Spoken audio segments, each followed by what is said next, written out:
पर जब भगवान को भी कभी कभी हमारी बहुत याद आती है, जब भगवान को कभी कभी हमारा बहुत स्मरण होता है, तब वो क्या करते हैं? तब वो जीव के हृदय में, सत्संग में, कथा में, मंदिर में, धाम में, गुरुद्वार पर जाने का मन में प्रेरणा जगाते हैं। जब ठाकुर जी को लगता है ना कि अब बहुत समय हो गया इसको मुझसे दूर हुए हुए, बहुत समय हो गया मुझसे भटकते हुए, तब ठाकुर जी कृपा करते हैं और कृपा करके आपके भीतर प्रेरणा देते हैं कि चलो थोड़ी देर आकर के मेरी कथा में बैठो, थोड़ी देर आकर के मेरे धाम में बैठ कर के मुझे याद करो। ये भगवान की प्रेरणा है, भगवान की याद है। लोग कहते ना, हम भी कहते कथा में, आप भगवान को याद करो, ये बड़ा विषय इतना नहीं है जितना भगवान आपको याद करें, ये बड़ा विषय है। तो आपको हम अपने आप को भी याद दिला रहे और आपको भी याद दिला रहे कि आप सब यहाँ बैठे हो, ये इस बात का प्रमाण है कि ठाकुर जी ने आप सबको याद किया है, तभी आप सब यहाँ बैठे। भगवान याद ना करते तो इस जीव का मन करता ही नहीं भगवान से जुड़ने का। भगवान से जुड़ने का अगर इसका मन किया, इसका मतलब भगवान ने इसे याद किया है, भगवान ने इस पर कृपा करी है।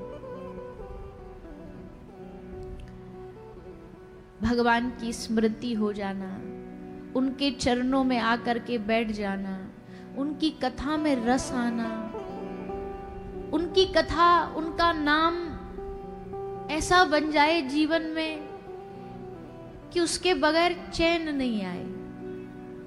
एक शराबी को शराब की लत ऐसी लग जाती है कि उसको सारी दुनिया भी दे दो ना तो उसे वो नहीं चाहिए, वो पागल हो जाता है अगर उसे नशा ना मिले तो। उसका दिमाग काम नहीं करता, उसका शरीर कांपने लगता है।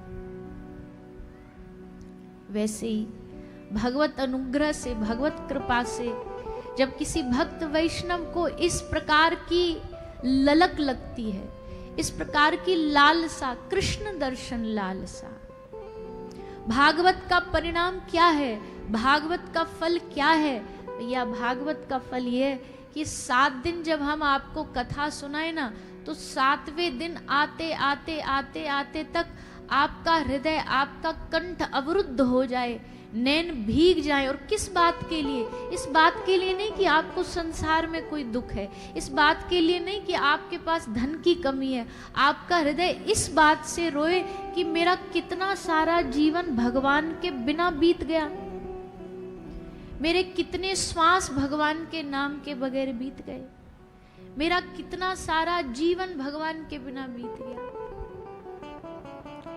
और आश्चर्य की बात यह है कि जब भगवान की याद नहीं आती, उसके बाद भी हमारे मन में रत्ती भर भी बेचैनी नहीं है, हमें दुख नहीं है, हमें पश्चाताप नहीं है, हमें पश्चाताप नहीं होता कभी भी कि अरे राम, ठाकुर जी ने हमको कैसा कीमती जीवन दिया था और उस कीमती जीवन में हम भगवान को याद भी नहीं कर पा रहे, हम भगवान को स्मरण भी नहीं कर पा रहे। जब तक हृदय में पश्चाताप पैदा नहीं होगा, कथा सुन करके हम बार बार कहते भैया, कथा कोई नाचना गाने का नाम नहीं है, कथा केवल भीड़ का नाम नहीं है, कथा सुन करके हम केवल हंस भर लें ये भी कथा का फल नहीं है, पर कथा सुन करके हमारा हृदय द्रवीभूत हो जाए, आंखों से पश्चाताप बहने लग जाए कि हे नाथ, जो बीत गया सो बीत गया, अब मैं आपका कैसे बनूं, अब मैं आपका कैसे हो जाऊं, ऐसी मुझ पर कृपा करो, ऐसा मुझ पर अनुग्रह करो, मुझे अपना लो, मुझे स्वीकार कर लो। अगर प्रभु कहेंगे कि तुझ में ऐसा कौन सा गुण है जो तुझे स्वीकार कर लूं मैं, कम से कम कोई गुण तो गिनवा, तो भक्त कहता अगर गुण गिन करके ही आप तारते तो आपने अजामिल को क्यों तारा? अगर गुणों से ही तारते आप तो आपने गणिका नामक वैश्या पर कैसे कृपा कर दी? गीध पर, अजामिल पर, जटायु पर आपने इन सब पर कृपा करी, आपने इन सबको अपना बनाया। हे नाथ, अगर आप मेरा गुण ढूंढोगे ना तो गुण मेरे भीतर एक तृण मात्र भी नहीं मिलेगा, एक तृण मात्र भी नहीं मिलेगा।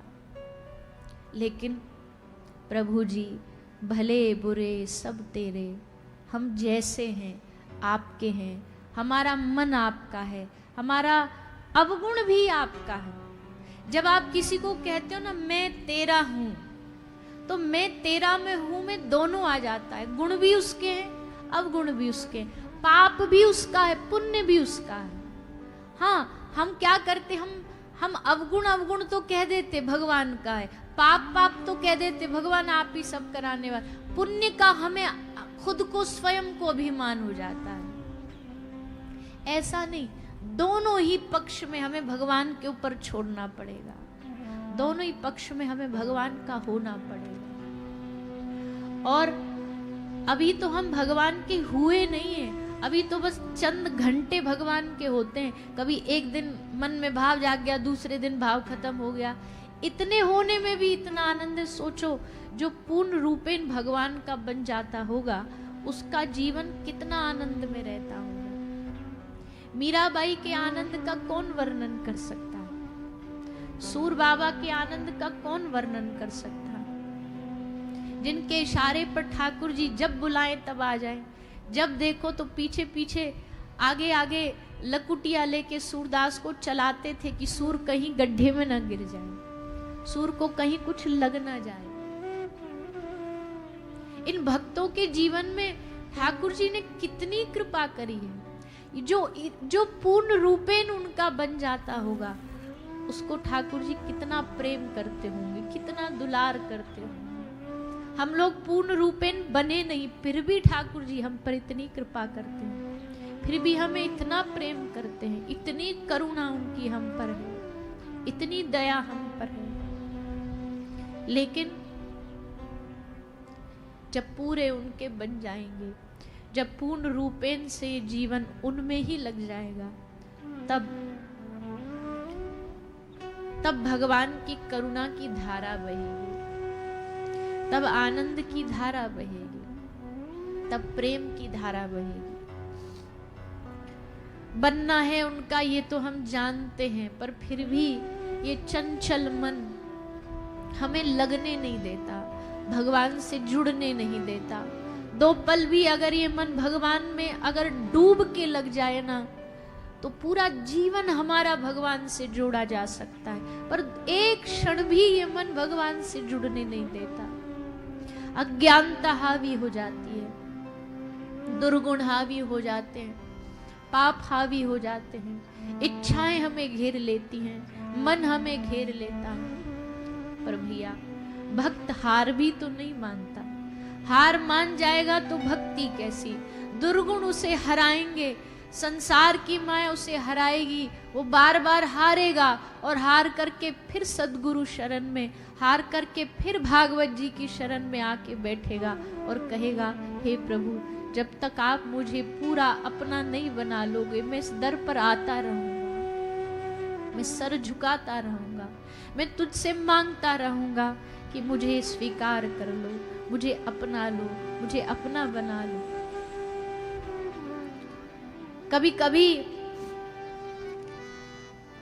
जब बहुत प्रयास करने पर भी जीव का हृदय बदलता नहीं है, मन में भक्ति नहीं आती तो थक जाता है, हार जाता है कि वैष्णव कि क्या करूं, इतना कुछ कर रहा हूं फिर भी मन से द्वेष नहीं जा रहे, फिर भी मन से दुर्गुण नहीं जा रहे। तो प्रभु के सामने बैठ करके शरणागत हो करके दोनों हाथ उठा करके बोल देता है हे प्रभु मैं हार गया, अब मेरे बस में नहीं है, अब मेरा मन मेरे बस में नहीं, मेरी इंद्रियां मेरे बस में नहीं है, अब तो तू कृपा कर, अब तो तू मुझे अपना, अब तू स्वीकार कर। हम अभी मन को अपना मानते ना, इसलिए मन को वश में करना चाहते हैं। हम मन को अपना मानते कि ये मेरा है, इसको मैं वश में करके भगवान में लगाऊंगा। लेकिन ठाकुर जी कहते जिस दिन तू ये कह देगा ना प्रभु मन भी तेरा है, अब इसे लगा न लगा वो तू जान, तू कृपा कर,